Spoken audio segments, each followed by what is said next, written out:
అల్లూరి జిల్లా రాజవొమ్మంగి మండలం బోర్నగూడెం వద్ద ఆర్టీసీ బస్ ప్రమాదానికి గురైంది. బస్సు వంతెనపై నుంచి అదుపు తప్పి వాగులోకి దూసుకెళ్లింది. చెట్టును ఢీకొన్న బస్సు గాలిలో వేలాడింది.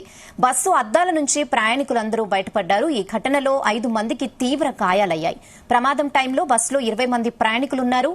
రాజమండ్రి డిపోకు చెందిన ఆర్టీసీ బస్ నర్సీపట్నానికి వెళ్తుండగా ఈ ప్రమాదం చోటు చేసుకుంది.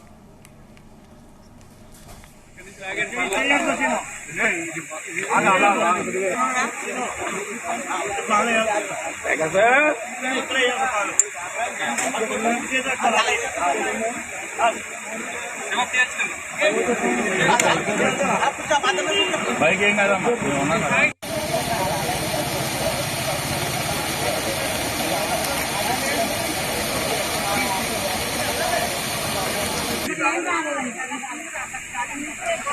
ఇదే విషయంపై మరిన్ని అప్డేట్స్ రాజమండ్రి నుంచి ప్రసాద్ అందిస్తారు. ప్రసాద్, ప్రమాదంలో గాయపడిన వాళ్ళు సేఫ్ గానే ఉన్నారా? ఏంటి అప్డేట్స్?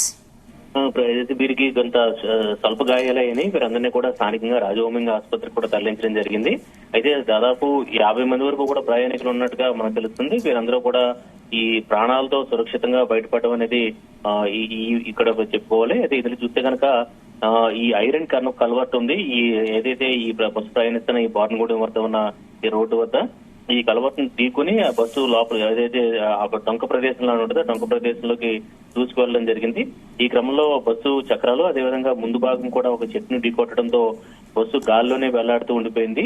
ఆ సమయంలోనే స్థానికులు కూడా సహాయక చర్యలో పాల్గొని బస్సులో ఉన్న వారందరినీ కూడా అద్దాల నుంచి కూడా బయట తీయడం జరిగింది.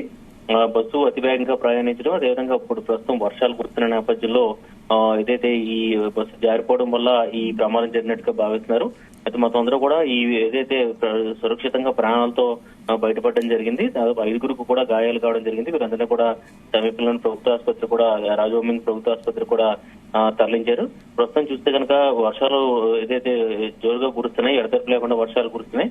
ఇది ప్రస్తుతం రాజమండ్రి నుంచి నర్సీపట్నం వెళ్తున్న మార్గంలో ఈ ప్రమాదం చోటు చేసుకుంది. రాజమండ్రి డిపోకు సంబంధించిన ఆల్ట్రా పల్లె వెలుగు బస్సు ఏదైతే నర్సీపట్నం వెళ్తున్న క్రమంలో ఈ ఘటన చోటు చేసుకుంది. అయితే ఇది ప్రస్తుతం బస్సు చక్రాలు పట్టేయడం అదేవిధంగా ముందు భాగం కూడా ఒక చెట్టుని ఢీకొట్టుని నిలిచిపోవడం వల్ల ఈ ప్రయాణికులంతా కూడా సురక్షితంగా బయటపడ్డారు. దాదాపు 10 మీటర్ల వరకు కూడా గాలిలో వేలాడుతూ అంటే కిందకి వేలాడుతూ కూడా ఈ బస్సు ఉండిపోయింది. ఆ సమయంలోనే ప్రయాణికులంతా కూడా అద్దాల నుంచి బయటకు చేరుకోవడం జరిగింది. ఇందులో డ్రైవర్ నిర్లక్ష్యం లేదంటే అక్కడ రోడ్డు సరిగ్గా లేకపోవడం వల్ల ప్రమాదం జరిగిందని చెప్పి కూడా ఆర్టీసీ అధికారులు విచారణ చేస్తున్నారు. ప్రస్తుతానికైతే ఎవరికి 5 ప్రయాణికులకు మాత్రం గాయాలైన మిగతా వారంతా కూడా సురక్షితంగా ప్రాణాలతో బయటపడడం జరిగింది. ఓకే ప్రసాద్, అంటే 5గురికి తీవ్ర గాయాలైనట్లు తెలుస్తుంది. వాళ్ళు సేఫ్ గానే ఉన్నారా? ఇందులో 5గురికి మాత్రం గాయాలైన వీరందరినీ కూడా రాజవొమ్మంగి ప్రభుత్వ ఆసుపత్రికి తరలించడం జరిగింది. వారందరినీ కూడా మెరుగైన చికిత్స కోసం రాజమండ్రి లేదా కాకినాడ తరలించేందుకు కూడా ఏర్పాట్లు చేస్తున్నారు. అయితే ఇక్కడ చూస్తే కనుక ఏదైతే బస్సు ఎక్కడ కూడా గాలిలో ఉండిపోవడం వల్లే ఈ ప్రయాణికులకు ఎలాంటి గాయాలు కాకుండా ఏదైతే సురక్షితంగా ప్రాణాలతో బయటపడ్డారో అదేవిధంగా ఈ ఎక్కువ మంది ప్రయాణికులు ఉన్న క్రమంలో వారంతా కూడా ఆ సీట్లను గుద్దుకుని ఇలాగా గాయాలు పడిపోతే తెలుస్తుంది. అయితే ఎవరికి కూడా ప్రాణాపాయం అయితే లేదు. కేవలం ఈ ప్రమాదం జరిగిన తీరు మాత్రం కూడా ప్రతి ఒక్కరిని కూడా ఒళ్ళు జలదరించేలా చేస్తుంది. ఎందుకంటే గాలిలో వేలాడుతూ బస్సు అలా ఉండిపోయింది. చక్రాలు కింద ఏదైతే ఆ డొంక ప్రదేశంలో వద్ద రోడ్డును పట్టేయడం అదేవిధంగా ముందు భాగం కూడా చెట్టును ఢీకొట్టు ఉండడం వల్ల అలా బస్సు దాదాపు 10 మీటర్ల కిందకి వాగులో అంటే కింద చూస్తే కనుక బస్సు కనుక ఆ సపోర్ట్ కనుక లేకపోతే ఖచ్చితంగా వాగులోకి పడిపోయేది. మరింతగా ఎక్కువ మంది గాయాలు కావడం లేదంటే మరింత విపత్తు కూడా జరిగేది.